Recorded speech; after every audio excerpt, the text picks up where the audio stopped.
I guess we can all say goodbye to the end of an era, the era of the conviction politician.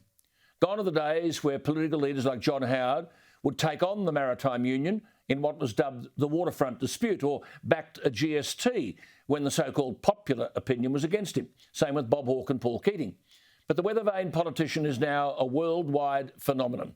You've got a Conservative Prime Minister, Boris Johnson, parading himself around the Midlands during the 2019 general election, telling traditional Labor voters he was on their side and would take on the elites over Brexit.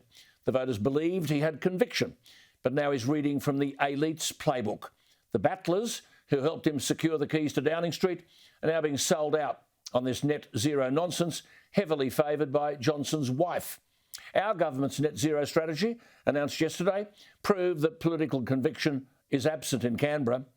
We had Scott Morrison, remember, who was Treasurer, brought a lump of coal into the Parliament and claimed he supported the coal industry. Then he climbed into Bill Shorten at the last election for advocating a 45% emissions target by 2030.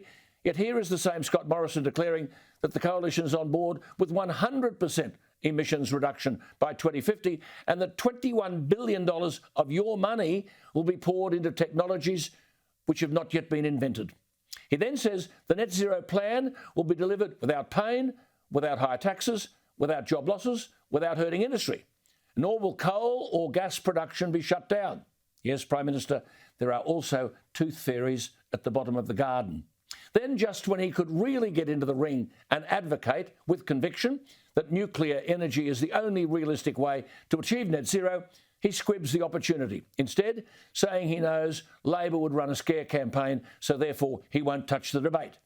Is this someone with political conviction? Brent summed it up when he commented, "So, it's not about what's best for Australia, it's all about one party winning or losing." Typical poly rubbish. Fancy Prime Minister saying he won't touch a policy debate because he's worried about what the other side might say. That about sums up where we are. Conviction politicians are no longer walking our corridors. Which brings me to the thought for the night. Courage doesn't mean you don't get afraid.